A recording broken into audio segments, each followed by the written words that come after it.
할렐루야. 오늘은 6월 19일 금요일입니다. 오늘도 정심의 예배를 통해 경건의 일상을 살아가시는 우리 큰믿음 유신교회 모든 성도님들을 사랑하고 축복합니다. 다 함께 사도신경으로 우리의 신앙을 고백하며 하나님 앞에 나아가겠습니다. 전능하사 천지를 만드신 하나님 아버지를 내가 믿사오며 그 외아들 우리 주 예수 그리스도를 믿사오니 이는 성령으로 잉태하사 동정녀 마리아에게 나시고 본디오 빌라도에게 고난을 받으사 십자가에 못 박혀 죽으시고 장사한 지 사흘 만에 죽은 자 가운데서 다시 살아나시며 하늘에 오르사 전능하신 하나님 우편에 앉아 계시다가 저리로서 산자와 죽은 자를 심판하러 오시리라.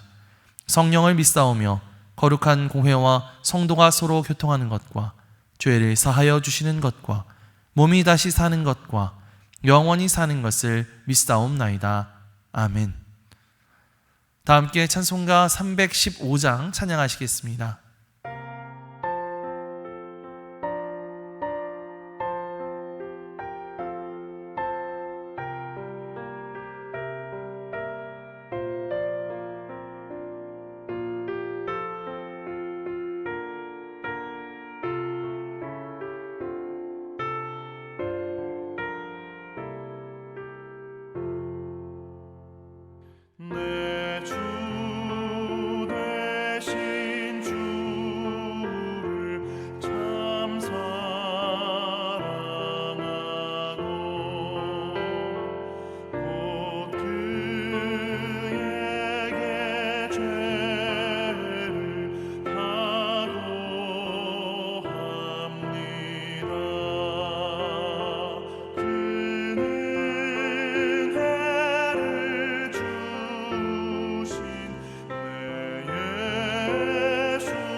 오늘 하나님께서 우리에게 주시는 말씀은 고린도전서 16장 13절로 24절까지의 말씀입니다.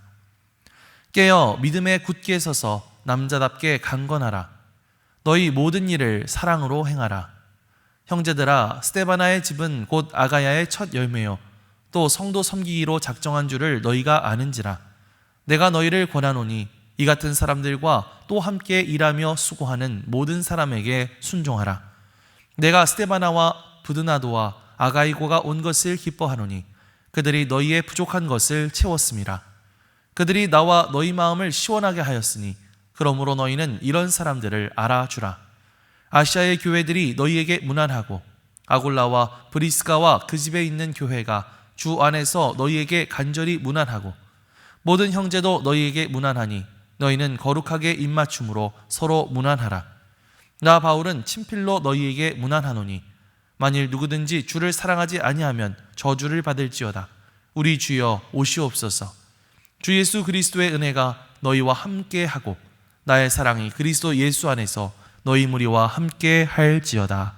이는 하나님의 말씀입니다. 아멘. 할렐루야. 오늘도 말씀을 듣는 여러분의 심령 속에 성령님의 감동이 함께하여 주시기를 주님의 이름으로 간절히 축복합니다. 오늘 우리가 읽은 말씀은 고린도전서의 가장 마지막 부분이죠. 사도 바울은 고린도 교회에 긴 편지를 쓰면서 부활의 진리와 복음의 본질, 그리고 성도 간의 갈등과 은사의 문제들을 다루었습니다. 그리고 이제 편지의 마지막 부분에서 바울은 모든 논증을 내려놓고 가장 진실된 마음으로 성도들에게 삶의 권면을 전하고 있습니다. 오늘 사도 바울이 고린도 교회 교인들에게 한 마지막 권면들을 함께 묵상하면서 믿음의 공동체가 걸어가야 할 길이 무엇인지 발견하는 복된 시간이 되었으면 좋겠습니다. 13절과 14절 말씀을 다시 한번 읽겠습니다. 깨어 믿음에 굳게 서서 남자답게 강건하라. 너희 모든 일을 사랑으로 행하라. 아멘. 말씀을 보면 사도 바울은 짧고 강렬한 명령을 연속해서 사용하고 있죠. 깨어라, 굳게 서라, 남자답게 되어라, 강건하라. 이 표현들은요, 당시 군인들에게 사용되던 표현들이었습니다. 그런데 이제 영적인 전쟁터에서 싸우는 영적 군사인 그리스도인들이 갖추어야 할 그런 태도가 무엇인지를 그렇게 말해주고 있는 것이죠. 먼저 깨어있으라 라고 하는 말은 단순히 졸지 말라는 의미가 아닙니다. 영적 현실에 대해서 예민하게 반응하라 라는 것을 말하고 있습니다.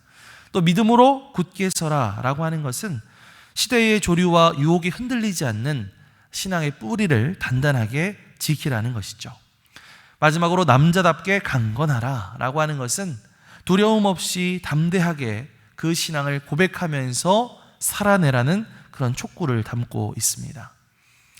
자, 그러면서요 14절 말씀을 보시면 바울은 그 모든 강건함의 목적이 무엇인지를 설명하고 있는데요. 뭐라고 말합니까? 너희 모든 일을 사랑으로 행하라.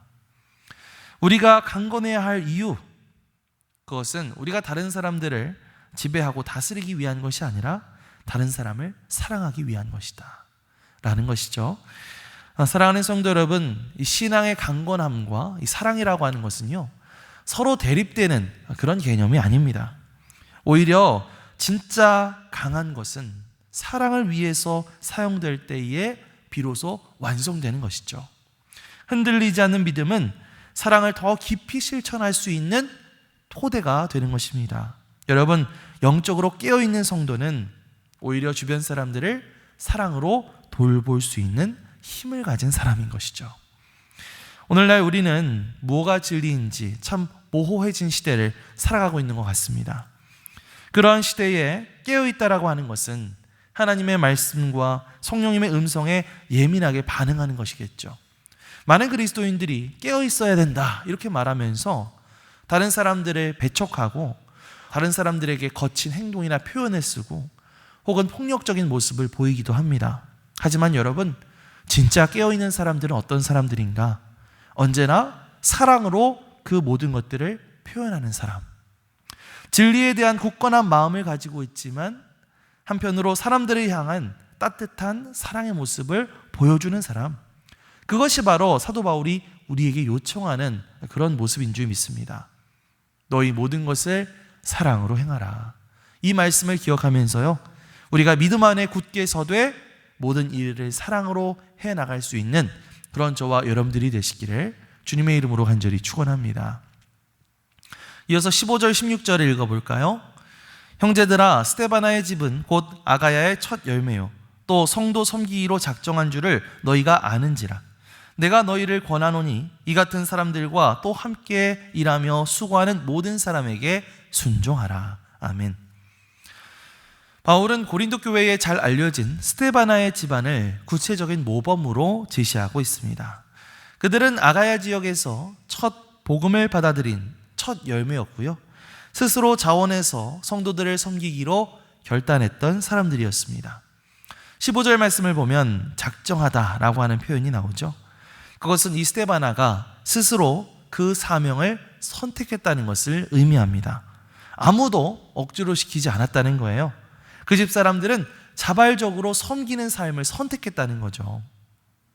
그러면서 17절, 18절 말씀을 읽어보시면 스데바나와 부드나도와 아가이고가 바울을 방문한 일을 언급하고 있는데요, 바울은 그들의 방문이 고린도 교회 성도들이 채워주지 못한 부분을 채워주었다고 고백하고 있습니다. 그들의 그 존재 자체가 참 바울에게는 위로가 되었고 기쁨이 되었던 것이죠. 그러면서 18절 하반절 말씀을 보면 이렇게 말하죠. 너희는 이런 사람들을 좀 알아주어라. 사랑하는 성도 여러분, 건강한 공동체는요, 그렇게 섬기는 사람들을 알아보고 존중해 줄 아는 그런 공동체입니다. 바울이 이같이 수고하는 모든 자들에게 순종하라, 이런 사람들을 좀 알아주어라 라고 말했을 때 그것은 억지로 그 사람들의 말에 순종하거나 억지로 따르라는 말이 아니죠. 헌신과 사랑으로 다른 사람들을 섬기는 그런 성도들을 정말 교회에서 자발적으로 인정해주고 그 사람들의 말에 따라주고 기꺼이 함께해주는 그런 협력의 모습이 우리 가운데 필요하다라고 하는 사실입니다. 여러분, 우리 교회 안에도요, 스데바나 같은 그런 분들이 있습니다. 정말 이름 없이 주방을 섬기시는 분들이 계시고, 또 새벽마다 교회에 문을 여시는 분들도 있고요, 또 몸 불편하신 분들을 매주 차로 모시고 예배 자리 가운데 나오시는 그런 분들도 있습니다. 또 예배 전에 미리 와서 성전을 청소하고 의자를 닦으시는 그런 성도님들도 계세요. 오늘 본문 말씀은요, 그런 분들을 우리가 알아봐 주어야 된다고, 그들의 섬김에 감사하고 함께 기뻐해야 한다고 말하고 있습니다. 그렇게 될 때에 그분들은 우리를 통해서 하나님의 기뻐하심과 하나님의 칭찬을 경험하게 될 것이고요, 우리도 그분들을 통해서 더 많이 은혜 받고 감동받고 도전받게 된다는 사실이죠. 여러분 주변에 그렇게 교회를 위해서 또 다른 이들을 위해서 묵묵히 섬기는 그런 분들은 누가 있으신가요? 그런 분들에게 감사의 인사를 전해드리고 또 하나님의 사랑을 전하고 또 즐거운 마음으로 함께 그분들과 동역해 나갈 수 있는 그런 저와 여러분들이 되시기를 주님의 이름으로 간절히 축원합니다. 이제 바울은 고린도서 이 편지를 마무리하면서요, 아시아 전역에 있는 교회들 그리고 자신의 동역자인 아굴라와 브리스가 부부와 그 집에 모이는 교회에 모난 인사를 전합니다. 당시 교회들은 서로 물리적으로 멀리 떨어져 있었습니다. 하지만 이렇게 편지를 통해서 서로의 안부를 묻고 마음을 이어나갔죠. 이것이 바로 초대교회가 보여준 연대였습니다. 특히 22절 끝부분 말씀을 보면 사도 바울이 이렇게 말하죠. 우리 주여 오시옵소서. 아람어로 마라나타, 한번 들어보신 적 있으시죠? 마라나타. 우리 주여 빨리 오시옵소서. 주여 속히 오시옵소서. 이것은 그 누구보다도 주님을 사랑하고 주님의 재림을 기다리는 사람들의 공통적인 소망이자 고백인 것입니다. 그러면서 마지막으로 바울이 두 문장으로 인사를 마무리하는데요, 23절과 24절을 읽어보겠습니다. 주 예수 그리스도의 은혜가 너희와 함께하고 나의 사랑이 그리스도 예수 안에서 너희 무리와 함께할지어다. 아멘. 사도 바울의 모든 권면은 주님의 은혜이고 그 모든 관계의 바탕은 그리스도 안에서의 사랑이라는 사실을 알 수 있습니다. 고린도 교회는 참 문제도 많고 또 갈등도 깊은 교회였죠. 바울의 마음을 아프게 한 사람들도 참 많았습니다. 하지만 바울은 편지를 쓰면서 그 마지막 순간에 나의 사랑이 너희 무리와 함께할지어다 이렇게 말하고 있습니다.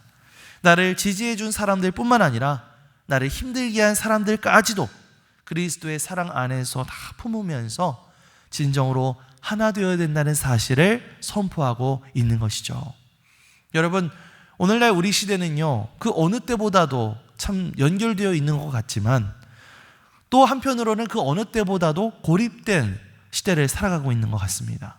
우리는 핸드폰으로 SNS 메시지 하나로 주변의 모든 사람들과 다 연락하고 또 전 세계의 소식을 다 들을 수 있지만 막상 내 곁에 있는 지체의 어떤 사정, 그 사람의 어떤 아픔에는 무관심할 때가 있다라고 하는 것이죠. 또 내가 가지고 있는 아픔과 내가 느끼고 있는 그런 고통에 아무도 관심 가져주지 않을 때가 많습니다. 이러한 시대에 사도 바울이 무난한다라고 하는 이 인사는요, 단순한 어떤 형식적인 인사를 넘어서서 예수 그리스도의 사랑의 마음을 품고 내 옆에 있는 사람의 삶에 관심을 기울이는 것을 의미하는 거죠. 또한 여러분, 사도 바울이 외친 이 마라나타, 주 예수여 속히 오시옵소서, 이 마라나타의 신앙은 오늘날 끝없는 경쟁과 불안 속에서 살아가는 우리들에게 진정한 우선순위가 무엇인지를 질문하고 있는 말씀입니다. 혹시 우리는 영원하지 않은 그런 세상의 성공이나 소유 혹은 공동체 안에서 벌어지는 작은 오해나 갈등에 얽매여서 거기에 신경 쓰느라 인생을 다 낭비하고 있지는 않았습니까? 우리가 곧 다시 오실, 속히 다시 오실 그 주님을 기다리면서 또 그 주님을 바라보는 눈을 가지게 될 때에 비로소 우리는 사소한 다툼들을 내려놓고 서로 용납하면서 하나 될 수 있게 될 줄 믿습니다. 오늘 하루는요, 오랫동안 연락이 뜸했던 그런 지체들이나 혹은 그동안 마음에 거리를 두고 있었던 그런 분들에게 먼저 좀 다가가서 따뜻한 문안 인사를 건네며 따뜻한 안부의 말 한마디를 건네며 그들에게 사랑을 흘려 보내줄 수 있는 그런 진정한 문안의 주인공들이 되시기를 주님의 이름으로 간절히 축원합니다. 이제 말씀을 정리하겠습니다. 오늘 사도 바울은 고린도 교회를 향한 긴 편지를 마무리하면서 믿음의 공동체가 걸어가야 할 세 가지 길을 제시했습니다. 첫 번째, 진리 위에 굳건히 서되 그 모든 행함의 목적은 오직 사랑이어야 한다 라고 말했습니다. 두 번째, 공동체를 위해서 자발적으로 헌신하는 이들의 수고를 알아주고 감사와 기쁨의 마음으로 그 섬김에 동참해야 한다. 마지막으로 세 번째, 다시 오실 주님을 바라보면서 그 그리스도 예수 안에 은혜 안에서 서로의 안부를 묻고 뜨겁게 하나 되는 그런 공동체를 만들어 나가야 한다. 이렇게 말했습니다. 사도 바울의 권면처럼 우리 교회 공동체가 그런 공동체가 되었으면 좋겠습니다. 비록 세상은 각박하고 흔들린다 할지라도 우리만큼은 말씀 위에 깨어서 서로를 귀히 여기고 사랑으로 하나 되어 걸어가는 그런 공동체가 되었으면 좋겠습니다. 주님께서 주시는 그 풍성한 은혜와 사랑이 오늘 말씀을 듣는 여러분들의 삶과 가정 가운데 또 우리 믿음의 공동체 위에 늘 함께 하시기를 주님의 이름으로 간절히 축원합니다. 아멘. 기도하겠습니다. 사랑과 은혜가 풍성하신 하나님, 오늘 주신 말씀을 통해 우리 믿음의 공동체가 걸어가야 할 길을 깨닫게 하심에 감사를 드립니다. 우리가 진리 위에 굳건히 서되 모든 일을 사랑으로 행하게 하시고 공동체를 위한 지체들의 숨은 헌신과 수고를 기쁨으로 알아주며 동역하게 하여 주옵소서. 다시 오실 주님을 바라보며 서로를 뜨겁게 문안하고 용납하여 그리스도의 은혜 안에 온전히 하나 되는 교회가 되게 하여 주옵소서. 이 모든 말씀 우리의 삶의 주인 되시고 우리 교회의 머리 되신 우리 주 예수 그리스도의 이름으로 기도드리옵나이다. 아멘. 하늘에 계신 우리 아버지여, 이름이 거룩히 여김을 받으시오며 나라가 임하시오며 뜻이 하늘에서 이루어진 것 같이 땅에서도 이루어지이다. 오늘 우리에게 일용할 양식을 주시옵고 우리가 우리에게 죄 지은 자를 사하여 준 것 같이 우리 죄를 사하여 주시옵고 우리를 시험에 들게 하지 마시옵고 다만 악에서 구하시옵소서. 나라와 권세와 영광이 아버지께 영원히 있사옵나이다. 아멘.